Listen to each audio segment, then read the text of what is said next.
Hey guys, कैसे हैं आप सब। आप सबका स्वागत है मेरे नए YouTube channel learn with Ashutosh में। और अपना इंट्रोडक्शन दे देता हूँ। मेरा नाम है आशुतोष शर्मा।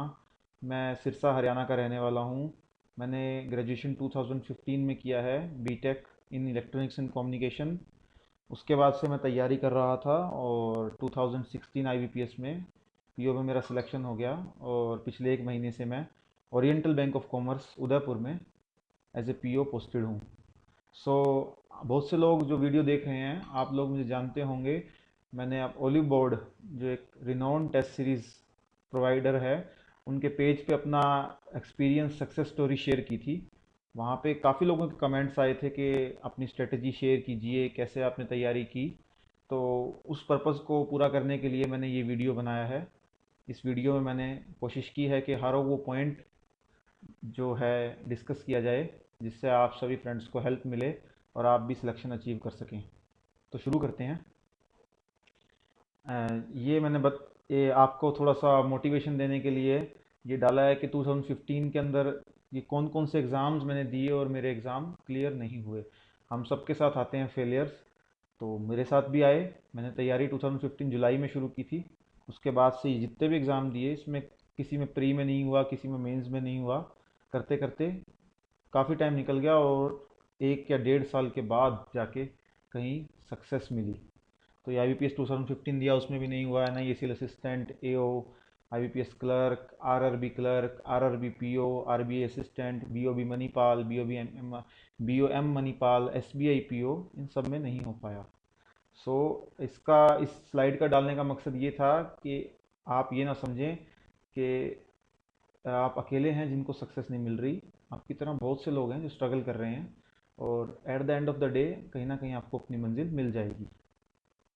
डेली रूटीन, तो शुरुआत करते हैं। डेली रूटीन आपका क्या होना चाहिए तैयारी के लिए, जो मैं फॉलो करता था उसका बता रहा हूँ। डेली रूटीन में स्टडी टाइमिंग सबसे पहले आती है कि बहुत से लोगों ने पूछा भी कि क्या कितने घंटे की स्टडी सफिशिएंट रहेगी, 10, 12, 14। तो इस चीज़ में आपको बताना चाहूँगा कि ये चीज़ें बिल्कुल भी फॉलो मत कीजिए। घंटों का कोई हिसाब नहीं होना चाहिए आपका। आप हमेशा अपने दिन की शुरुआत काम के साथ करें कि भाई आपको कितना काम आज करना है। मैथ्स में कितने टॉपिक निपटाने हैं, रीजनिंग में कितना काम करना है, इंग्लिश में कितना करना है, जीके में कितना करना है। उसके हिसाब से आप काम करें। काम को डिवाइड कर लें कि आज इतना काम करना है। उसमें चाहे भले 10 घंटे लगें, चाहे 4 घंटे लगें, चाहे 6 घंटे लगें, वो मैटर नहीं होना चाहिए। तो शुरुआत में थोड़ा काम कर सकते हैं, उसके बाद काम की क्वांटिटी बढ़ाते जाएं तो वर्किंग आवर्स अपने आप बढ़ जाएंगे आपके। तो ऐसा नहीं होना चाहिए कि 4 ही क्वेश्चन किए और 12 घंटे निकाल दिए, तो उसका भी कोई फ़ायदा नहीं है। तो आवर्स की जगह आप उस पर फोकस कर सकते हैं। अच्छा, टाइमिंग ऑफ स्टडी मतलब किस टाइम पढ़ें। तो हर एक का अपना हिसाब होता है। कोई सुबह जल्दी उठ के पढ़ सकता है, कोई रात तक लेट तक पढ़ के भी काम चला सकता है, सुबह नहीं उठ सकता। तो वो आप पे डिपेंड करता है कि आपको क्या टाइमिंग सूट करती है। अगर आप दिन में कंफर्टेबल हैं, दिन में आपको डिस्टर्बेंस फील नहीं होती, तो दिन में पढ़ सकते हैं, रात में आराम से सोइए। अगर आपको सुबह उठने में दिक्कत नहीं है तो सुबह सुबह उठ के भी कर सकते हैं, बहुत अच्छा टाइम होता है वो। और मैं जो करता था, मुझे तो रात का टाइम सबसे अच्छा सूट करता था।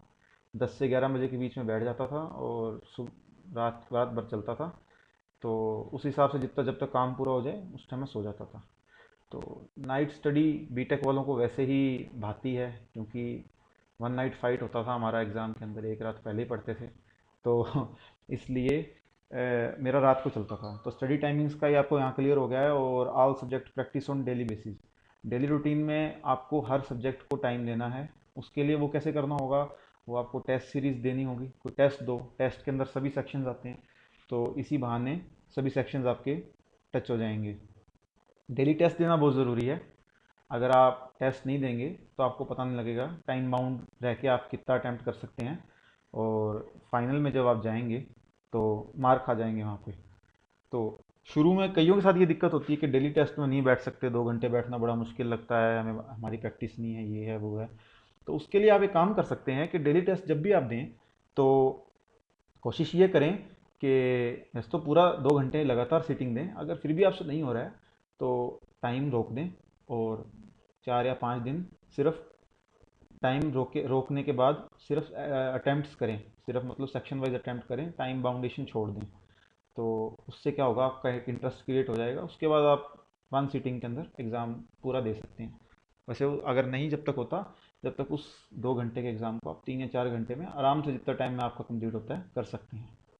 माइंड रिलैक्सिंग एक्टिविटीज़, आपको कोई गेम पसंद है तो वो खेल सकते हैं, कोई टीवी वगैरह देख सकते हैं, मोबाइल वगैरह चला सकते हैं, और उसके अलावा आपको कोई एक्टिविटी, कोई हॉबी है आपकी, उसको परस्यू कर सकते हैं थोड़ा सा टाइम निकाल के। क्योंकि होता क्या है कि इतना हेक्टिक शेड्यूल हो जाता है तो पढ़ते पढ़ते आदमी का दिमाग ख़राब हो जाता है।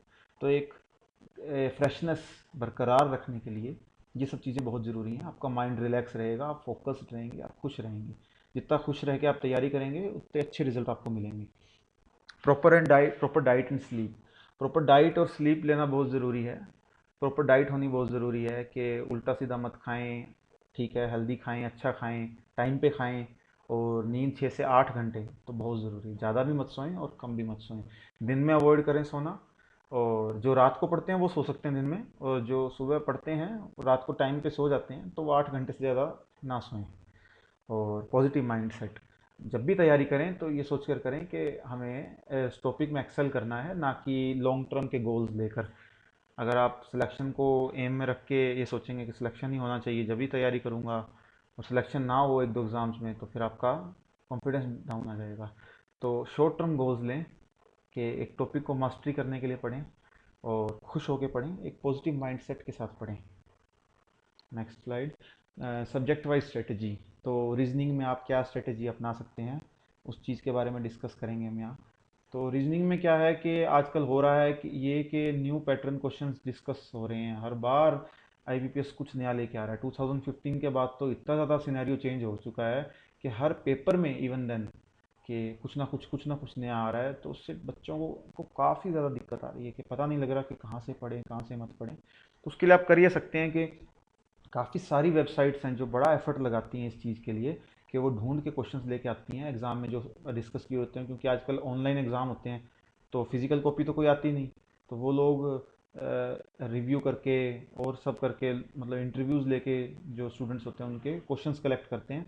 तो ऐसी कई सारी वेबसाइट्स हैं जिनसे आप देख सकते हैं कि किस तरह के नए क्वेश्चंस आए मार्केट में, क्या हो रहा है। जैसे बैंकर्स अड्डा हर एग्ज़ाम के बाद एग्ज़ाम रिव्यू करता है।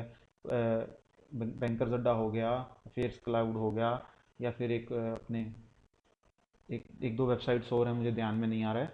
तो इन वेबसाइट्स पे क्या होता है कि 1 या 2 दिन के अंदर क्वेश्चंस भी आ जाते हैं कि ये क्वेश्चंस डिस्कस हुए थे। तो उनको अगर आप इन वेबसाइट्स के टच में रहेंगे, हाँ ग्रेड्स ऐप वो वेबसाइट का नाम है, अगर आप इन वेबसाइट्स के टच में रहेंगे तो आपको पता लगता रहेगा कि न्यू क्या आ रहा है। Attempt good level test series, एक अच्छे लेवल की टेस्ट सीरीज अटेम्प्ट करना बहुत ही ज़रूरी है आज के सिनेरियो के अंदर। रीजनिंग क्योंकि टफ आ रही है, न्यू आ रही है, तो नए सिरे से काम करना और स्ट्रेटजीज़ को चेंज करना काफ़ी ज़्यादा ज़रूरी हो गया है। तो अच्छी टेस्ट सीरीज़ खरीद सकते हैं। ऑलिव बोर्ड बहुत अच्छा लेवल मेंटेन करके रखा हुआ है अपना। करियर पावर, ऑलिव बोर्ड, ये मार्केट के अंदर दोनों ही अच्छे कॉम्पिटिटर हैं। लेकिन ऑलिव बोर्ड का एक थोड़ा अपर एज है क्योंकि ये बहुत ज़्यादा टाइम लगाता है अपने उस पर काम पे। लेकिन ठीक है, जो आपको सूट करता है वो ले लीजिए। Focus on analytical reasoning also. हाँ, ये सबसे ज़रूरी है कि analytical reasoning, statement assumption, statement conclusion, course of action, ये questions most of the students and most of the teacher जो कोचिंग पे पढ़ाते हैं वो निगलेक्ट करते हैं। क्योंकि इनमें होता है, उन्हें ये होता है कि ये तो क्वेश्चन गलत हो जाएगा, इसका आंसर कभी सही होना नहीं। तो ये पोर्शन अब पिक्चर में इसलिए आ रहा है क्योंकि पजल्स बहुत मुश्किल हो चुके हैं, बहुत बच्चों को दिक्कत आती है, इंक्लूडिंग मी। मुझे बहुत दिक्कत आती थी अपने टाइम पे पजल्स करने में। नॉर्मल पजल्स मैं कर लेता था, बहुत ज़्यादा डिफ़िकल्ट पजल्स अंडर प्रेशर नहीं हो पाती, होती भी है तो गलती हो जाती है।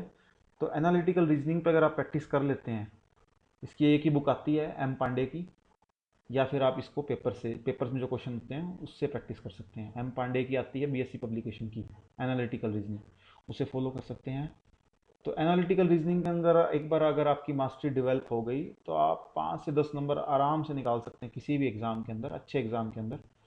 तो उससे आपके ऊपर एक प्रेशर ख़त्म हो जाता है कि आपको ज़्यादा स्कोर करना है। तो ये चीज़ सही रहती है। Try to focus on fetching marks from this section, not on mastery of puzzles. आपको कोई पजल्स का मास्टर नहीं बनना है, कोई टीचर नहीं बनना है आपको। आपको सिर्फ करना क्या, सिलेक्शन चाहिए आपको। तो सिलेक्शन के लिए चाहिए मार्क्स। और मार्क्स हमें कैसे मिलेंगे? मार्क्स मिलेंगे कि हमें फोकस करना है कि किन किन जगहों से हम मार्क्स निकाल सकते हैं, उन पे फोकस करें। जैसे एनालिटिकल रीजनिंग मैंने आपको बताया, और छोटे मोटे जो टॉपिक होते हैं जो हो सकते हैं, लीनियर इनइक्वालिटी, सिलोजिज्म, या फिर पजल्स भी सारी मुश्किल नहीं आती। मान लो 3 पजल्स आई हैं तो एक तो बिल्कुल इजी होगी, एक मॉडरेट लेवल की होगी और एक हाई लेवल पजल होगी। तो इजी और मॉडरेट को आप टारगेट कर सकते हैं और एनालिटिकल तो करना ही करना है। इतना करने के बाद आप आराम से एक डिसेंट स्कोर अचीव कर सकते हैं। अच्छा, तो बुक्स हम क्या क्या फॉलो कर सकते हैं? तो उसमें जैसे बुक्स आती हैं, एक तो एम पांडे की एनालिटिकल रीजनिंग की। पजल्स बेसिक शुरुआत करना आपको थोड़ा सा ठीक ठाक लेवल मिल जाता है इसमें। के कुंदन की बीएससी पब्लिकेशन की आती है। और कैट लेवल की बुक्स जैसे कि अरुण शर्मा, निशित के सिन्हा, ये बुक्स आप फॉलो कर सकते हैं रीजनिंग के लिए। इससे आपको काफ़ी हेल्प मिलेगी। Next, mathematics. मैथमेटिक्स के अंदर सबसे ज़्यादा ज़रूरी होता है प्रैक्टिस। जितनी ज़्यादा आप प्रैक्टिस करेंगे उतना ज़्यादा आपको फ़ायदा मिलेगा। लेकिन मोस्ट ऑफ द में बड़ी प्रॉब्लम रहती है स्टूडेंट्स को जिनका मैथ वीक है, लाइक मी, मेरा भी मैथ्स बहुत ज़्यादा वीक है। तो उनको ये होता है कि कैसे सिर्फ कट ऑफ भी निकालने में बड़ा दिक्कत हो जाती है। तो उनके लिए मैं बोलना चाहूँगा कि आप कुछ नहीं करें, आप डीआई पे फोकस करें। डीआई एक ऐसा सब्जेक्ट है, डीआई एक ऐसा पोर्शन है मैथ में जिस पे अगर हम टाइम लगाते हैं तो वो आउटपुट भी हमें देता है, अच्छी आउटपुट देता है। डीआई पे प्रैक्टिस करें, सीरीज़ के क्वेश्चन प्रैक्टिस करें। अब क्या हो रहा है, कैलकुलेशन वगैरह के क्वेश्चन ये अब नए इस पैटर्न में उड़ा रहे हैं, भेज डाल ही नहीं रहे हैं ये। तो जिस एग्ज़ाम में आ जाता है वेल एंड गुड, और जिस एग्ज़ाम में नहीं आता तो उसमें डीआई सीरीज़ वगैरह ये कि तो आएंगे ही। तो उस पर फोकस रहे आपका। और जो नए पैटर्न के क्वेश्चंस आ रहे हैं, जैसे एक क्वेश्चन आ गया, 3 स्टेटमेंट दे दी, फिर पूछ लेते हैं कि इन तीनों स्टेटमेंट में से कितनी स्टेटमेंट से इस क्वेश्चन का आंसर मिल जाएगा, सॉरी। तो इस पैटर्न में इस तरह के नए पैटर्न के क्वेश्चन भी आप साथ साथ ज़रूर देखें। और क्या कहते हैं, अपने क्लियर कट ऑफ क्लियर करना आपका मेन एम होना चाहिए मैथमेटिक्स के अंदर। शुरुआत में हर सब्जेक्ट में जब भी आप अटैम्प्ट करना शुरू करें तो आपका मेन शुरुआती बेसिक एम ये होना चाहिए कि हमारी जो एग्ज़ाम की डिफ़िकल्टी लेवल के हिसाब से अंदाज़ा लगा लें कि कट ऑफ कितनी जा सकती है। उस कट ऑफ का क्लियर होना बहुत ज़रूरी है, 12-15 नंबर आने बहुत ज़रूरी है। उसके बाद सोचें कि कैसे इसको बढ़ाया जा सकता है। और स्टेटमेंट के क्वेश्चन सबसे ज़्यादा दिक्कत करते हैं जिनका मैथ वीक होता है। तो उसमें सबसे बढ़िया इलाज यही है कि 3 या 4 टॉपिक उठा लें, जैसे प्रॉफिट लॉस उठा लिया, कोई रेशो प्रपोर्शन उठा लिया। जिसको जो टॉपिक अच्छा लगता है 3 या 4 टॉपिक उठा लिए, इंटरेस्ट, सिंपल इंटरेस्ट वगैरह के। तो वो टॉपिक उठाने के बाद उनसे रिलेटेड जितने भी क्वेश्चन हैं वो आप प्रैक्टिस करें, खूब प्रैक्टिस करें, ताकि स्टेटमेंट वाले क्वेश्चन का जब सेक्शन आए तो आप सिर्फ उन पर्टिकुलर टॉपिक्स के क्वेश्चन उठा के उन्हें अटेम्प्ट कर सकें और फालतू क्वेश्चंस पे अपना टाइम वेस्ट ना करें। तो आप ये कर सकते हैं। तो इससे आपका मैथ का जो प्रॉब्लम है आई थिंक सॉल्व हो जाना चाहिए। बाकी जिनका वीक है भाई उनको तो यही बोलूँगा कि प्रैक्टिस करो, और कोई इलाज नहीं है इसका, मैथ्स की कोई कोई भी इलाज नहीं है। इवन देन जिनका अच्छा भी है वो भी प्रैक्टिस करते हैं तो उनकी स्पीड अच्छी बनती है। Never waste too much time on this section, कि ज़्यादा कुछ एक क्वेश्चन पे ज़्यादा टाइम नहीं लगाना, इस सेक्शन पे ज़्यादा टाइम नहीं लगाना। मेंस में तो आपकी ये दिक्कत ख़त्म ही हो गई है, क्योंकि टाइम बाउंड सेक्शंस हो चुके हैं। लेकिन फिर भी एक क्वेश्चन पर ज़्यादा टाइम कभी वेस्ट मत करो, इस आस में कि वो क्वेश्चन हो जाएगा नहीं। हमेशा अगर आपको लगे थोड़ा ज़्यादा टाइम लग रहा है तो आप उसे स्किप कर सकते हैं। और do em as much practice as you can. Books, हाँ बुक्स सबसे मेन कौन कौन सी आप, क्योंकि ढेर सारी प्रैक्टिस करनी है तो खाली टेस्ट से काम तो चलेगा नहीं। तो ढेर सारी प्रैक्टिस के लिए आप सर्वेश के वर्मा, अरुण शर्मा, और प्रीवियस ईयर्स क्वेश्चन और सेक्शनल टेस्ट जो होते हैं मैथ्स के ऑनलाइन, वो ले सकते हैं। इन सभी बुक्स को अगर आप कर लेते हैं, प्रीवियस ईयर के क्वेश्चन भी कर लेते हैं और सेक्शनल टेस्ट भी कर लेते हैं, तो आपका काफ़ी ज़्यादा एक अच्छा स्ट्रॉन्ग बेस हो जाएगा और वो आपको अच्छा स्कोर करने में बड़ी हेल्प करेगा।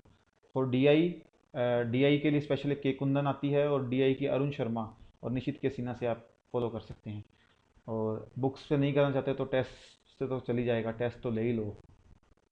इंग्लिश, ये भी बड़ी दुश्मन है कई लोगों की। तो इंग्लिश का क्या किया जाए भाई? इंग्लिश में क्या है कि इंग्लिश में कुछ नहीं करना आपको। शुरुआत में सिंपल सा काम ये करना है, एक रीडिंग हैबिट डेवलप करनी है आपको। चाहे तो न्यूज़पेपर पढ़ो, चाहे नॉवल पढ़ो, चाहे अपने मोबाइल में जो फेसबुक खोलते हैं तो वहाँ पे कोई ऐसा पेज लाइक कर लो जहाँ आर्टिकल्स आते हो इंग्लिश के, तो पूरे पूरे आर्टिकल्स पढ़ो। जितना ज़्यादा रीड करोगे रीडिंग की स्पीड बढ़ेगी, रीडिंग की स्पीड बढ़ेगी तो पैसेज जल्दी अटैम्प्ट कर पाओगे। और पैसेज एक ऐसा वीक पोर्शन होता है इंग्लिश का जो आपको अच्छे मार्क्स दिलवा सकता है, विदाउट एनी डाउट। कोई डाउट नहीं है इस चीज़ में। ग्रामर में गलती हो सकती है और सब्जेक्ट में गलती हो सकती है, इंग्लिश के अंदर पैसेज अगर आप आपकी रीडिंग हैबिट अच्छी है, अगर आपकी अंडरस्टैंडिंग अच्छी है, अगर आप अच्छे लेवल की इंग्लिश पढ़ रहे हैं, तो आपको पैसेज में मार्क्स लेने से कोई नहीं रोक सकता। तो उसके लिए ये सब चीज़ें करें। और सेक्शनल टेस्ट या फुल टेस्ट इंग्लिश के अटेम्प्ट करें जितने ज़्यादा हो सकते हैं, उससे आपका हर पोर्शन इम्प्रूव होगा। पैसेज भी इम्प्रूव होगा, पैराजम्बल भी इम्प्रूव होगा, एरर भी इम्प्रूव होंगे, सब कुछ इम्प्रूव होगा। ग्रामर पे ज़्यादा टाइम वेस्ट नहीं करना बिल्कुल भी। ग्रामर के लिए बुक आती है, जो सबसे अच्छी बुक मैं समझता हूँ, मैंने भी फॉलो की है, S P Bakshi, Arihant publication की। और एरर प्रैक्टिस के लिए mirror of common error by Ashok Kumar Singh, ये बुक्स के अंदर है। और इन बुक्स को फॉलो करना है। जिन्होंने ग्रामर एक बार भी नहीं पढ़ी पहले, वो एक बार ज़रूर पढ़ लें इसमें से, और एरर की प्रैक्टिस करें। और जो एक बार पढ़ चुके हैं वो दोबारा टाइम वेस्ट मत करें रूल्स याद करने के लिए। वो सीधा काम ये करें कि एरर उठाएं, एरर की प्रैक्टिस करें, एरर निकलने के बाद उसका देखें कि क्या ग्रामर का रूल अप्लाई हुआ था, उसको रेफर करें।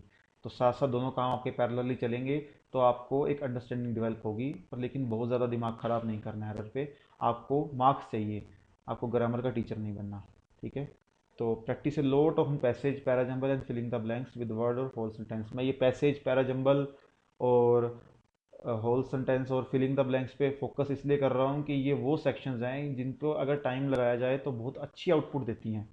एरर में मोस्ट ऑफ द टाइम बच्चों को ये बड़ी शिकायत रहती है, मुझे भी शिकायत रहती थी कि करते इतना है और पेपर में जाके कुछ भी नहीं निकलता। तो वो ऐसा आपके साथ ना हो, तो इसलिए टाइम उन चीज़ों पे लगाएं जो आपको अच्छा आउटपुट दे सकती हैं। तो इस पे आप अच्छा क्वालिटी टाइम स्पेंड कर सकते हैं। अच्छा, वोकैब भी आजकल भाई बड़ी इंपॉर्टेंट हो चुकी है, एसबीआई वाले डाल रहे हैं, तो 10 वोकैब याद करें, इससे ज़्यादा करने की ज़रूरत नहीं है। रोज़ के 10 नए वर्ड याद करें, उनको पिक्चर्स के साथ रिलेट करके याद करें, ताकि लॉन्ग टाइम तक आपकी मेमोरी में वो रिटेन रह सके। और एक डिसेंट टाइम स्लॉट देना है आपको प्री के अंदर में इंग्लिश को। 15 मिनट से कम किसी हालत में नहीं देने।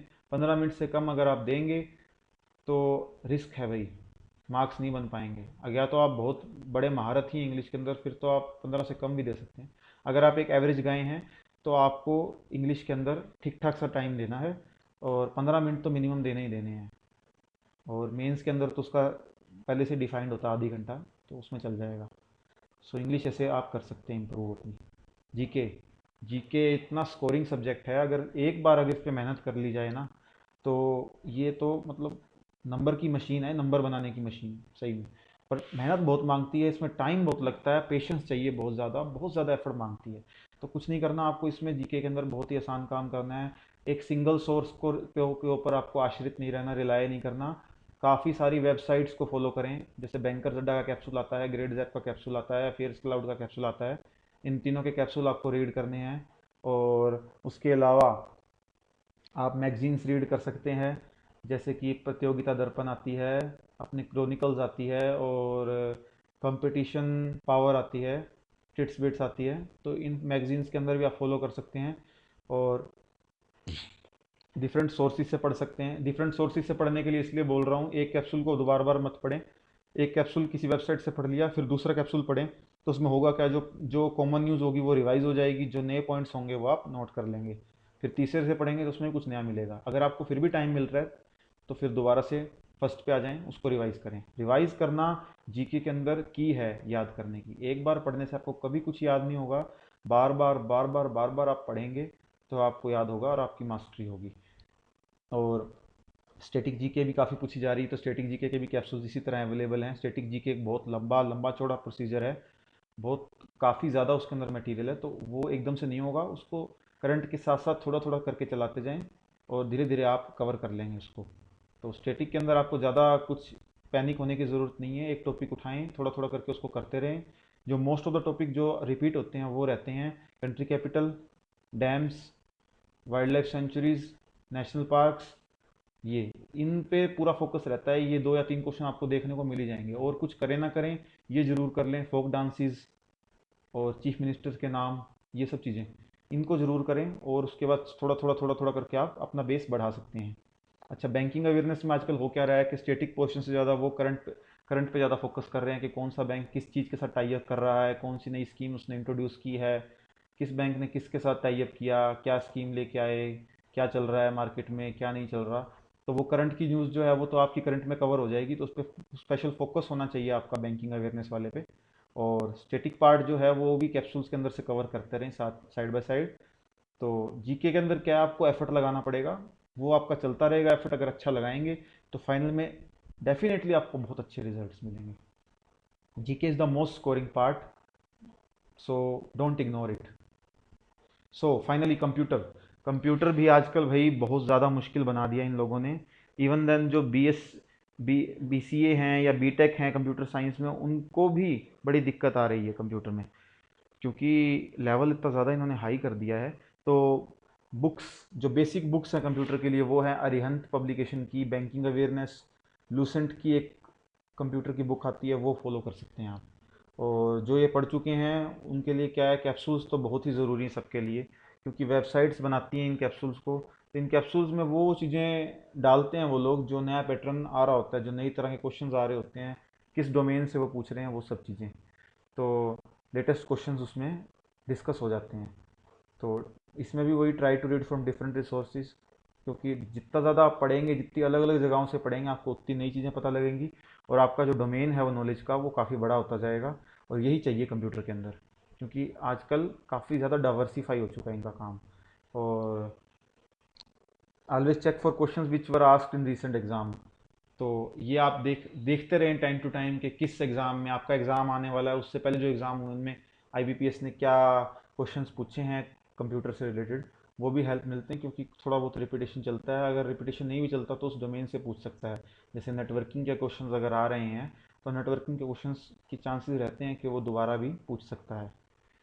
सो डोंट्स ड्यूरिंग प्रिपरेशन, ये चीज़ें आपको नहीं करनी है। प्रिपरेशन नहीं डालना, गैप गैप नहीं आना चाहिए आपकी प्रिपरेशन के दौरान। मतलब ऐसा नहीं है कि महीना छोड़ दिया, 10 दिन छोड़ दिया, दोबारा आप जीरो लेवल पे आ जाओगे अगर ऐसा करोगे तो। एक नेगेटिव थॉट्स वाले पर्सन से बहुत दूर रहना है आपको। जो लोग नेगेटिव बातें करते हैं, जो लोग बोलते हैं कि सिलेक्शन नहीं होता है, ये है वो है, उनसे दूर रहना है।